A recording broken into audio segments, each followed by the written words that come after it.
ಒತ್ತಡದ ಬದುಕು, ಪೌಷ್ಟಿಕ ಆಹಾರದ ಕೊರತೆಯಿಂದ ಶುಗರ್, ಬಿಪಿ, ಬೊಜ್ಜು, ಗ್ಯಾಸ್ಟ್ರಿಕ್ನಂತಹ ಆರೋಗ್ಯ ಸಮಸ್ಯೆ. ಹೆಚ್ಚು ಪೋಷಕಾಂಶಯುಕ್ತ ಆಹಾರ ಮತ್ತು ಸಿರಿಧಾನ್ಯಗಳೇ ಇದಕ್ಕೆ ಪರಿಹಾರ. ಮಿಲೆಕ್ಸ್ ಚೂರ್ಣಂ ಇಂದಿನ ವೇಗದ ಬದುಕಿಗೆ ಪುರಾತನ ಪೋಷಣೆಯ ಶಕ್ತಿ. ಇದು ಸಿರಿಧಾನ್ಯ, ಡ್ರೈ ಫ್ರೂಟ್ಸ್, ಮೊಳಕೆ ಕಾಳುಗಳು, ಧಾನ್ಯಗಳು ಹಾಗೂ ಸೀಡ್ಸ್ ಇಂದ ಸಮೃದ್ಧವಾಗಿದೆ. ಬನ್ನಿ ಮತ್ತೆ ಸಾಂಪ್ರದಾಯಿಕ ಸಿರಿಧಾನ್ಯಗಳಿಗೆ ಹಿಂದಿರುಗೋಣ. ಆರ್ಡರ್ ಮಾಡಲು ಲಿಂಕ್ ಡಿಸ್ಕ್ರಿಪ್ಷನ್ ಮತ್ತು ಪಿನ್ ಕಾಮೆಂಟ್ನಲ್ಲಿದೆ.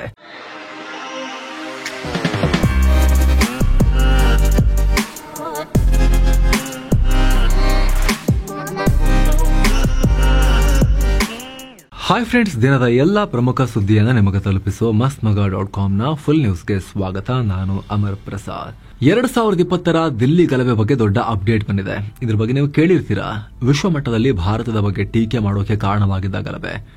ಈಗ ಈ ಗಲಭೆಗಳ ಪಿತೂರಿಗೆ ಸಂಬಂಧಪಟ್ಟಂತೆ ದಿಲ್ಲಿ ಪೊಲೀಸರು ಸ್ಫೋಟಕ ಮಾಹಿತಿ ಹೊರಹಾಕಿದ್ದಾರೆ. ಸುಮ್ಮನೆ ಆಗಿರೋ ಗಲಭೆ ಅಲ್ಲ ಇದು. ಬರೀ ಈ ನಾಗರಿಕತ್ವ ತಿದ್ದುಪಡಿ ಮಸೂದೆಯ ವಿರುದ್ಧ ಮಾಡಿರೋ ಪ್ರತಿಭಟನೆ ಅಲ್ಲ ಇದು. ದೊಡ್ಡ ಉದ್ದೇಶ ಇಟ್ಕೊಂಡು ಸೃಷ್ಟಿಸಿರೋ ಗಲಭೆ ಅಂತ ಹೇಳಿದ್ದಾರೆ. ಇದು ಭಾರತದ ಸಾರ್ವಭೌಮತ್ವವನ್ನ ಅಸ್ಥಿರಗೊಳಿಸುವ ಗುರಿಯನ್ನ ಹೊಂದಿತ್ತು ಹಾಗೂ ರೆಜೀಮ್ ಚೇಂಜ್ ಆಪರೇಷನ್ ಆಗಿತ್ತು ಅಂತ ಕರೆದಿದ್ದಾರೆ. ಅಂದ್ರೆ ಮೋದಿ ಸರ್ಕಾರವನ್ನ ಕೆಳಗಿಳಿಸೋಕೆ ನಡೆಸಿದ ಸಂಚು ಅನ್ನೋದನ್ನ ಪೊಲೀಸರು ಹೇಳಿದ್ದಾರೆ. ಈ ಗಲಭೆಯ ಆರೋಪಿಗಳಾದ ಉಮರ್ ಖಾಲಿದ್, ಶಾರ್ಜಿಲ್ ಇಮಾಮ್, ಮೇರನ್ ಹೈದರ್, ಗುಲ್ಫಿಶಾ ಫಾತಿಮಾ ಹಾಗೂ ಇತರ ಆರೋಪಿಗಳು ಜಾಮೀನು ಕೇಳಿದ್ರು. ಈ ವೇಳೆ ಸುಪ್ರೀಂ ಕೋರ್ಟ್ಗೆ ಪೊಲೀಸರು ಅಫಿಡವಿಟ್ ಹಾಕಿದ್ದು ಅದರಲ್ಲಿ ಈ ರೀತಿ ಆರೋಪಿಸಿದ್ದಾರೆ. ಪೌರತ್ವ ತಿದ್ದುಪಡಿ ಕಾಯ್ದೆಯ ಮೇಲಿದ್ದ ಭಿನ್ನಾಭಿಪ್ರಾಯಗಳನ್ನು ಅಸ್ತ್ರವಾಗಿ ಬಳಸಿಕೊಂಡು ಭಾರತದಲ್ಲಿ ಶಾಂತಿ ಕದಡೋಕೆ, ಜಾಗತಿಕವಾಗಿ ಭಾರತಕ್ಕೆ ಕೆಟ್ಟ ಹೆಸರನ್ನ ತರೋಕೆ ಇವರು ಎಚ್ಚರಿಕೆಯಿಂದ ತಂತ್ರವನ್ನ ಹೆಣೆದಿದ್ರು. ಅಮೆರಿಕ ಅಧ್ಯಕ್ಷ ಡೊನಾಲ್ಡ್ ಟ್ರಂಪ್ ಅವರ ಮೊದಲನೇ ಅವಧಿಯಲ್ಲಿ ಭಾರತಕ್ಕೆ ಅವರು ಭೇಟಿ ಕೊಟ್ಟಿದ್ದ ಹೊತ್ತಲ್ಲೇ ಈ ಗಲಭೆ ಮಾಡಿದ್ರು. ಈ ಮೂಲಕ ಜಗತ್ತಿನ ಗಮನ ಸೆಳೆಯೋಕೆ, ದೇಶವನ್ನ ನೆಗೆಟಿವ್ ಆಗಿ ತೋರಿಸೋಕೆ ಪ್ರಯತ್ನ ಪಟ್ಟಿದ್ರು. ಆರೋಪಿಗಳು ಅವತ್ತು ಸಾಮಾನ್ಯ ಪ್ರತಿಭಟನೆ ನಡೆಸಿ ರಾಜಕೀಯ ಅಭಿಪ್ರಾಯಗಳನ್ನು ಎಕ್ಸ್ಪ್ರೆಸ್ ಮಾಡ್ತಾನೆ ಇರಲಿಲ್ಲ. ಬದಲಿಗೆ ಹಿಂಸಾಚಾರಕ್ಕೆ ಪ್ರಚೋದನೆ ಕೊಡುವ ಉದ್ದೇಶ ಇಟ್ಕೊಂಡಿದ್ರು. ಇಡೀ ದೇಶದ ಆರ್ಥಿಕತೆ, ಸಾಮಾಜಿಕ ಸಾಮರಸ್ಯ ಮತ್ತು ಸಾರ್ವಜನಿಕ ಶಾಂತಿಗೆ ಡ್ಯಾಮೇಜ್ ಮಾಡೋಕೆ ನಡೆಸಿದ ಪಿತೂರಿಯಾಗಿತ್ತು. ಈಗ ಈ ಆರೋಪಿಗಳು ಸುಮ್ಮನೆ ಬೇಕು ಅಂತಲೇ ಅಗತ್ಯವಿಲ್ಲದ ಫೇಕ್ ಲೀಗಲ್ ರಿಕ್ವೆಸ್ಟ್ಗಳನ್ನು ಮಾಡಿ ಕೇಸನ್ನ ಸ್ಲೋ ಮಾಡೋಕೆ ಪ್ರಯತ್ನ ಪಡ್ತಾ ಇದ್ದಾರೆ. ಕಾನೂನನ್ನ ದುರುಪಯೋಗ ಪಡಿಸಿಕೊಳ್ತಿದ್ದಾರೆ. ಈ ಕೇಸ್ ವಿಚಾರಣೆ ಡಿಲೇ ಆಗೋಕೆ ಮುಖ್ಯ ಕಾರಣ ಆರೋಪಿಗಳ ಹೊರತು ಪೊಲೀಸರು ಅಲ್ಲ ಅಂತ ದಿಲ್ಲಿ ಪೊಲೀಸರು ಹೇಳಿದ್ದಾರೆ. ಹಾಗೆ ನಮ್ಮ ಬಳಿ 900 ಸಾಕ್ಷಿದಾರಿದ್ದಾರೆ ಅಂತ ಆರೋಪಿಗಳು ಹೇಳಿದ್ದಾರೆ. ವಿಚಾರಣೆ ಮುಗಿಬಾರದು ಅಂತ ಆರೋಪಿಗಳು ಇಷ್ಟು ದೊಡ್ಡ ಸಾಕ್ಷಿಗಳ ಪಟ್ಟಿಯನ್ನ ತೋರಿಸ್ತಾ ಇದ್ದಾರೆ. ಇಂಥವರಿಗೆ ಜೈಲು ಕೊಡಬೇಕೆ ಹೊರತು ಬೇಲ್ ಅಲ್ಲ ಅಂತ ದಿಲ್ಲಿ ಪೊಲೀಸರು ಅಫಿಡವಿಟ್ನಲ್ಲಿ ಉಲ್ಲೇಖಿಸಿದ್ದಾರೆ. 177 ಪುಟಗಳ ಅಫಿಡವಿಟ್ನಲ್ಲಿ ಈ ಅಂಶಗಳನ್ನು ಉಲ್ಲೇಖಿಸಲಾಗಿದೆ. ಅಂದಹಾಗೆ ಕೇಸ್ನ ಆರೋಪಿಗಳ ಜಾಮೀನು ಅರ್ಜಿ ವಿಚಾರಣೆ ಅಕ್ಟೋಬರ್ 31ಕ್ಕೆ ನಡೆಯುತ್ತೆ. ಅದಕ್ಕೂ ಮುಂಚೆ ದಿಲ್ಲಿ ಪೊಲೀಸರು ಈ ಅಫಿಡವಿಟ್ ಸಲ್ಲಿಸಿದ್ದಾರೆ. 2020 ಫೆಬ್ರವರಿಯಲ್ಲಿ ಪೌರತ್ವ ತಿದ್ದುಪಡಿ ಕಾಯ್ದೆಯ ವಿರೋಧಿ ಮತ್ತು ಬೆಂಬಲಿಸುವ ಗುಂಪಿನ ನಡುವೆ ಘರ್ಷಣೆಯಾಗಿತ್ತು. CAA, citizenship amendment act. ನಂತರ ಇದು ಕೋಮು ಗಲಭೆಯಾಗಿ ತಿರುಗಿ ದೊಡ್ಡ ಹಿಂಸಾಚಾರ ನಡೆದು ಹೋಯಿತು. 53 ಜನರ ಪ್ರಾಣ ಹೋಗಿತ್ತು. ಸಣ್ಣದಲ್ಲ. 500ಕ್ಕೂ ಅಧಿಕ ಜನ ಗಾಯಗೊಂಡಿದ್ರು. 750ಕ್ಕೂ ಅಧಿಕ ಎಫ್ಐಆರ್ಗಳು ದಾಖಲಾಗಿದ್ವು. ಭಾರತವನ್ನ ಅಸ್ಥಿರಗೊಳಿಸೋಕೆ ಅಂತಾನೆ ಕೆಲಸ ಮಾಡುವ ಜೈಷ್ ಉಗ್ರ ಸಂಘಟನೆ ಕುರಿತು ಸ್ಫೋಟಕ ವಿಚಾರ ಹೊರಬಿದ್ದಿದೆ. ಈ ಸಂಘಟನೆಯಲ್ಲಿ ಮಹಿಳೆಯರನ್ನ ನೇಮಕಾತಿ ಮಾಡಿಕೊಳ್ಳಲಾಗ್ತಿದೆ ಅಂತ ಇತ್ತೀಚೆಗಷ್ಟೇ ಮಾಹಿತಿ ಬಂದಿತ್ತು. ಆದ್ರೀಗ ಯಾಕೆ ಮಹಿಳೆಯರನ್ನೇ ನೇಮಕ ಮಾಡಿಕೊಳ್ಳಲಾಗ್ತಿದೆ ಅನ್ನೋದ್ರ ಬಗ್ಗೆ ಕೂಡ ಮಹತ್ವದ ಸುಳಿವು ಸಿಕ್ಕಿದೆ, ಮಾಹಿತಿ ಸಿಕ್ಕಿದೆ. ಖುದ್ದು ಈ ಜೈಷ್ ಸಂಸ್ಥಾಪಕ ಮಸೂದ್ ಅಜರ್ ಈ ಕುರಿತು ಮಾತನಾಡಿರೋದು ವರದಿಯಾಗಿದೆ. ಬಾಹವಲ್ಪುರ್ನಲ್ಲಿ ಮರ್ಕಜ್ ಉಸ್ಮಾನ್ ಓ ಅಲಿಯಲ್ಲಿ ನಡೆದ ಈವೆಂಟ್ನಲ್ಲಿ ಅಜರ್ ಬ್ರಿಗೇಡ್ನ ಯೋಜನೆಗಳ ಬಗ್ಗೆ ಡೀಟೇಲ್ ಆಗಿ ಮಾತನಾಡಿದ್ದಾನೆ. ಇದರಲ್ಲಿ ಮಹಿಳೆಯರನ್ನ ಸೇರಿಸಿಕೊಳ್ತಾ ಇದ್ದೀವಿ, ಅವರಿಗೆಲ್ಲ ವಿಶೇಷ ಟ್ರೈನಿಂಗ್ ಕೊಟ್ಟು ಗ್ಲೋಬಲ್ ಉಗ್ರ ಕೃತ್ಯಗಳಿಗೆ ಬಳಸಲಾಗುತ್ತೆ. ಭಾರತೀಯ ಸಶಸ್ತ್ರ ಪಡೆಯಲ್ಲಿರೋ ಹಿಂದೂ ಮಹಿಳೆಯರಿಗೆ ಕೌಂಟರ್ ಕೊಡೋಕೆ, ಹಾಗೆ ತನ್ನ ಸಂಘಟನೆ ವಿರುದ್ಧ ಧ್ವನಿ ಎತ್ತೋ ಮಹಿಳಾ ಪತ್ರಕರ್ತರನ್ನ ಎದುರಿಸೋಕೆ ಈ ಬ್ರಿಗೇಡ್ ರಚಿಸಲಾಗ್ತಿದೆ. ಈ ಜಮಾತ್ ಉಲ್ ಮೊಮಿನತ್ಗೆ ಸೇರೋ ಮಹಿಳೆಯರು ಸಾವಿನ ನಂತರ ನೇರ ಸ್ವರ್ಗಕ್ಕೆ ಹೋಗಿಬಿಡ್ತಾರೆ. ಅವ್ರದ್ದು ಪ್ರೊಪಗ್ಯಾಂಡಾ ಇರುತ್ತೆ, ಧಾರ್ಮಿಕ ವಿಚಾರಗಳನ್ನ ಹೇಳಿ ಬ್ರೈನ್ ವಾಶ್ ಮಾಡಕ್ಕೆ. ನೆಕ್ಸ್ಟ್, ಜೆಇಎಂನ ಪುರುಷ ಮುಜಾಹಿದೀನ್ಗಳು ಮಹಿಳಾ ಬ್ರಿಗೇಡ್ ಜೊತೆ ಸಂಕಷ್ಟದ ಟೈಮ್ನಲ್ಲಿ ನಿಂತ್ಕೊಳ್ತಾರೆ. ಪಾಕ್ನ ಪ್ರತಿ ಜಿಲ್ಲೆಯಲ್ಲೂ ಈ ಜಮಾತ್ ಉಲ್ ಮೊಮಿನತ್ನ ಬ್ರಾಂಚ್ ಅನ್ನ ಸ್ಥಾಪಿಸ್ತೀವಿ. ಪ್ರತಿ ಘಟಕಕ್ಕೂ ಮಹಿಳೆಯರನ್ನ ನೇಮಿಸಿಕೊಳ್ಳೋಕೆ ಜವಾಬ್ದಾರಿಯುತ ವ್ಯಕ್ತಿಯ ನೇತೃತ್ವದಲ್ಲಿ ಈ ಸಂಸ್ಥೆ ಕೆಲಸ ಮಾಡುತ್ತೆ ಅನ್ನೋ ಹೇಳಿಕೆ ಕೊಟ್ಟಿದ್ದಾನೆ. ಏನೋ ಮೂಲಗಳ ಪ್ರಕಾರ ಅಜರ್ ತನ್ನ ಸಹೋದರಿ ಸಾದಿಯಾ ಅಜರ್ಲನ್ನ ಈ ಮಹಿಳಾ ಬ್ರಿಗೇಡ್ನ ಮುಖ್ಯಸ್ಥೆಯನ್ನಾಗಿ ನೇಮಕ ಮಾಡಿದ್ದಾನೆ. ಈತನ ಇನ್ನಿಬ್ರು ಸಹೋದರಿಯರಾದ ಸಮೈರಾ ಅಜರ್ ಮತ್ತು ಅಫೀರಾ ಅಜರ್ ಅಂದ್ರೆ ಪುಲ್ವಾಮಾ ದಾಳಿಕೋರ ಮೃತ ಉಮರ್ ಫಾರೂಕ್ನ ಹೆಂಡತಿ ಈ ಬ್ರಿಗೇಡ್ನ ಉನ್ನತ ಹುದ್ದೆಗಳನ್ನ ನಿಭಾಯಿಸ್ತಾರೆ. ಸಮೈರಾ ಈಗ ಆಲ್ರೆಡಿ ವಾರದಲ್ಲಿ 5 ದಿನ ಆನ್ಲೈನ್ ಕ್ಲಾಸಸ್ ಅನ್ನ ಕೂಡ ಕಂಡಕ್ಟ್ ಮಾಡ್ತಾ ಇದ್ದಾಳೆ. ಈ ಬ್ರಿಗೇಡ್ಗೆ ಜಾಯಿನ್ ಆಗೋ ಮಹಿಳೆಯರು ತಮ್ಮ ಪತಿ ಹಾಗೂ ಹತ್ತಿರದ ಸಂಬಂಧಿಗಳನ್ನ ಬಿಟ್ಟು ಇನ್ಯಾರೊಂದಿಗೂ ಫೋನ್ ಅಥವಾ ಮೆಸೆಂಜರ್ ಮೂಲಕ ಚಾಟ್ ಮಾಡುವಂತಿಲ್ಲ ಅನ್ನೋ ಕಂಡೀಷನ್ ಕೂಡ ಹಾಕ್ತಾ ಇದ್ದಾರೆ. ಅಲ್ಲದೆ ಬಹವಲ್ಪುರ್ನ ಮರ್ಕಜ್ ಉಸ್ಮಾನ್ ಅಲಿಯಲ್ಲಿ ಜಮಾತ್ ಉಲ್ ಮೊಮಿನತ್ ಸದಸ್ಯರಿಗೆ 15 ದಿನ ದೌರಾ ಎ ತಸ್ಕಿಯಾ ಅನ್ನೋ ಕೋರ್ಸ್ ಕಂಡಕ್ಟ್ ಮಾಡಲಾಗುತ್ತೆ. ನಂತರ ಅವರಿಗೆ ಜಿಹಾದ್ ಕಲಿಸೋಕೆ 2 ವಾರ ಟ್ರೈನಿಂಗ್ ನಡೆಯುತ್ತೆ ಅಂತ ಮಾಹಿತಿ ಬರ್ತಾ ಇದೆ. ಏನೋ ಜಮ್ಮು ಕಾಶ್ಮೀರ ಲಷ್ಕರ್ ಎ ತೈಬಾ ಜೊತೆಗೆ ನಂಟು ಹೊಂದಿದ್ದ 2 ಶಿಕ್ಷಕರನ್ನ ಅಮಾನತು ಮಾಡಿದೆ. ಗುಲಾಂ ಹುಸೇನ್ ಹಾಗೂ ಮಜೀದ್ ಇಕ್ಬಾಲ್ ದರ್ ಸರ್ಕಾರಿ ಶಿಕ್ಷಕರಾಗಿದ್ರು. ಇವರಿಬ್ಬರನ್ನ ಕೂಡ ಪೊಲೀಸರು 2023ರಲ್ಲಿ ಬಂಧಿಸಿದ್ರು. ತನಿಖೆ ವೇಳೆ ಎಲ್ಇಟಿ ಆಪರೇಟರ್ಗಳಿಗೆ ಸಹಾಯ ಮಾಡಿದ್ದು ಗೊತ್ತಾಗಿತ್ತು. ಇತ್ತ ಪಹಲ್ಗಾಮ್ ಕೇಸ್ನ ಉಗ್ರ ದಾಳಿ ಕುರಿತ ಎನ್ಐಎ ತನಿಖೆ ಅಂತಿಮ ಘಟ್ಟಕ್ಕೆ ತಲುಪಿದೆ. ಈಗ ಕೆಲವೇ ದಿನಗಳಲ್ಲಿ ಕೋರ್ಟ್ಗೆ ಎನ್ಐಎ ಚಾರ್ಜ್ ಶೀಟ್ ಸಲ್ಲಿಸಲಿದೆ. ಈಗ ಆಲ್ರೆಡಿ ಕೇಂದ್ರ ಗೃಹ ಇಲಾಖೆ ಈ ಕೇಸ್ಗೆ ಸ್ಪೆಷಲ್ ಪಬ್ಲಿಕ್ ಪ್ರಾಸಿಕ್ಯೂಟರ್ ಎಸ್ಪಿಪಿಯನ್ನ ನೇಮಕ ಮಾಡಿದೆ. ಇನ್ನು ಭಾರತದ 3 ಸೇನಾಪಡೆಗಳ ಬೃಹತ್ ಸಮರಾಭ್ಯಾಸ ಗುರುವಾರದಿಂದ ಶುರುವಾಗಿದೆ. ಮುಖ್ಯವಾಗಿ ಪಶ್ಚಿಮ ಭಾಗದ ಗಡಿಯಲ್ಲಿ ತ್ರಿಶೂಲ್ ಅಭ್ಯಾಸ ನಡೀತಾ ಇದೆ. ನವೆಂಬರ್ 10ರವರೆಗೆ ನಡೆಯುತ್ತೆ. ಈ ಅಭ್ಯಾಸದಲ್ಲಿ 3 ಸೇನೆಗಳ ನಡುವಿನ ಹೊಂದಾಣಿಕೆ, ಕಮಾಂಡ್ ಮತ್ತು ಕಂಟ್ರೋಲ್ಗೆ ಯಾವ ರೀತಿ ವ್ಯವಸ್ಥೆ ಮಾಡಿಕೊಳ್ಳಲಾಗಿದೆ ಅಂತ ಟೆಸ್ಟ್ ಮಾಡಲಾಗುತ್ತೆ. ಈ ಮೊದಲು ಭಾರತ ಡಿಫೆನ್ಸಿವ್ ಆಗಿತ್ತು, ಆದ್ರೆ ಈಗ ಭಾರತ ಅಫೆನ್ಸಿವ್ ಆಗಿದ್ದು ದಾಳಿಗೆ ತಕ್ಕ ಪ್ರತಿದಾಳಿ ಮಾಡ್ತೀವಿ ಅನ್ನೋ ಸೇನೆಯ ಏನೋ ನಿಲುವೇನಿದೆ. ಆ ಸಂದರ್ಭದಲ್ಲಿ ಈ ತ್ರಿಶೂಲ್ ಎಕ್ಸರ್ಸೈಸ್ ಮಹತ್ವ ಪಡ್ಕೊಳ್ತಾ ಇದೆ. ಇನ್ನು ಸ್ನೇಹಿತರೆ, ಸಬ್ಸ್ಕ್ರೈಬ್ ಮಾಡದೆ ನೋಡ್ತಿರುವಂತಹ ವೀಕ್ಷಕರಲ್ಲಿ ಒಂದು ಚಿಕ್ಕ ಕಳಕಳಿಯ ಮನವಿ ಏನು ಅಂದ್ರೆ, ದಯವಿಟ್ಟು ವಿಡಿಯೋ ಕೆಳಗಿರೋ ಸಬ್ಸ್ಕ್ರೈಬ್ ಬಟನ್ ಮೇಲೆ ಕ್ಲಿಕ್ ಮಾಡಿ ಸಬ್ಸ್ಕ್ರೈಬ್ ಮಾಡಿ, ಹಾಗೆ ಪಕ್ಕದ ಬೆಲ್ ಐಕಾನ್ ಮೇಲೆ ಕ್ಲಿಕ್ ಮಾಡೋದನ್ನ ಯಾವುದೇ ಕಾರಣಕ್ಕೂ ಮರಿಬೇಡಿ ಅಂತ. ಓಕೆ, ನೆಕ್ಸ್ಟ್, ರಾಜ್ಯದ ಕಾಂಗ್ರೆಸ್ ಸರ್ಕಾರ ಈಗ ವಿವಾದಕ್ಕೆ ಕಾರಣ ಆಗಿದೆ ಸ್ನೇಹಿತರೆ.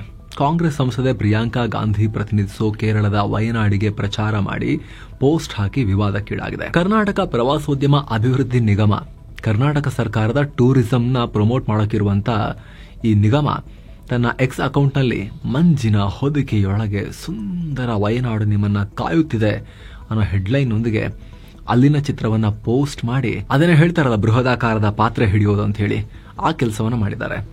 ಅದರಲ್ಲಿ ನೀವು ರೋಮಾಂಚನ ಪಡಿತೀರಾ, ನೆಮ್ಮದಿ ಹುಡುಕ್ತಾ ಇದ್ದೀರಾ, ಬನ್ನಿ 2 ವಯನಾಡಲ್ಲಿದೆ, 2 ನೈಟ್ 3 ಡೇ ಟ್ರಿಪ್ ಮಾಡಿಬಿಡಿ ಅಂತ ಬರೆಯಲಾಗಿತ್ತು.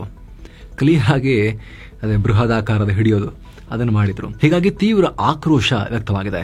ಕರ್ನಾಟಕ ಪ್ರವಾಸೋದ್ಯಮ ಇಲಾಖೆನೋ ಕರ್ನಾಟಕದ ಜಾಗವನ್ನ ಪ್ರಮೋಟ್ ಮಾಡೋಕಿರೋದ ಇದು, ಅಥವಾ ನೆಹರು ಗಾಂಧಿ ಫ್ಯಾಮಿಲಿಯವರು ಸ್ಪರ್ಧೆ ಮಾಡೋ ಕೇರಳದ ಲೋಕಸಭಾ ಕ್ಷೇತ್ರಗಳನ್ನ ಪ್ರಚಾರ ಮಾಡೋಕಿರೋದ ಇದು ನಿಗಮ ಅನ್ನೋ ಪ್ರಶ್ನೆಯನ್ನ ಕೇಳಲಾಗ್ತಿದೆ. ಅಲ್ಲದೆ ಸಿಎಂ ಸಿದ್ದರಾಮಯ್ಯ ಹಾಗೂ ಪ್ರವಾಸೋದ್ಯಮ ಸಚಿವ ಎಚ್.ಕೆ. ಪಾಟೀಲ್, ನಿಮಗೆ ನಮ್ಮ ಚಿಕ್ಕಮಗಳೂರು, ಕೊಡಗು, ಉತ್ತರ ಕನ್ನಡ, ಶಿವಮೊಗ್ಗ ಕಾಣಲ್ವಾ? ಪ್ರಿಯಾಂಕಾ ಗಾಂಧಿಯನ್ನ ಮೆಚ್ಚಿಸೋಕೆ ಕರುನಾಡನ್ನ ಕಡೆಗಣಿಸ್ತಾ ಇದ್ದೀರಾ ಅನ್ನೋ ಪ್ರಶ್ನೆಯನ್ನ ಬಿಜೆಪಿ ಕೂಡ ಕೇಳಿದೆ. ಏನು SC ST TSP ಅಂದ್ರೆ ಪರಿಶಿಷ್ಟ ಜಾತಿ ಮತ್ತು ಪರಿಶಿಷ್ಟ ಪಂಗಡದ ಉಪಯೋಜನೆಗೆ ಹಣ ಕೊಟ್ಟಿಲ್ಲ ಅನ್ನೋ ವಿಚಾರವಾಗಿ ರಾಜ್ಯ ಕ್ಯಾಬಿನೆಟ್ ಮೀಟಿಂಗ್ ನಲ್ಲಿ ದೊಡ್ಡ ಸೀನ್ ಕ್ರಿಯೇಟ್ ಆಗಿದೆ. ಅನುದಾನ ಯಾಕೆ ಹಂಚಿಕೆ ಮಾಡಿಲ್ಲ, ಏನ್ ಅನ್ಕೊಂಡಿದ್ದೀರಾ? ಈ ಹಣ ಬೇರೆ ಕಡೆಗೆ ಯೂಸ್ ಮಾಡ್ತಾ ಇದ್ದೀರಾ, ನಮಗೆ ಅನ್ಯಾಯ ಆಗ್ತಾ ಇದೆ ಅಂತ ಸಮಾಜ ಕಲ್ಯಾಣ ಇಲಾಖೆ ಸಚಿವ HC ಮಹದೇವಪ್ಪ ಕೂಗಾಡ್ಬಿಟ್ಟಿದ್ದಾರೆ. ಅಲ್ಲದೆ ಸಮಾಜ ಕಲ್ಯಾಣ ಇಲಾಖೆಯ SC ST TSP ಅನುದಾನದ ಬಗ್ಗೆ ಚರ್ಚೆ ವೇಳೆ ಗಂಗಾ ಕಲ್ಯಾಣ ಯೋಜನೆಗೆ ಸಂಬಂಧಪಟ್ಟ ವಿಚಾರದಲ್ಲಿ ಸಚಿವ KG ಜಾರ್ಜ್ ಹಾಗೂ ಮಹದೇವಪ್ಪ ನಡುವೆ ಮಾತಿನ ಚಕಮಕಿನೂ ಆಗಿದೆ. ಈ ವೇಳೆ ನಾನು ಮೀಟಿಂಗ್ನಿಂದ ಎದ್ದು ಹೋಗ್ತೀನಿ ಅಂತ ಹೇಳಿ ಮಹದೇವಪ್ಪ ಕೂಗಾಡಿದ್ದಾರೆ ಅನ್ನೋ ಮಾಹಿತಿ ಬರ್ತಾ ಇದೆ ಸಿಎಂ ಮುಂದೆನೆ. ಇನ್ನು ಸಚಿವ ಸಂಪುಟ ಸಭೆಯಲ್ಲಿ ಬೆಂಗಳೂರು ಅಭಿವೃದ್ಧಿಗೆ ಒಟ್ಟು 2296 ಕೋಟಿ ರೂಪಾಯಿ ಅನುದಾನ ಕೊಡೋಕೆ ಅನುಮೋದನೆ ಸಿಕ್ಕಿದೆ.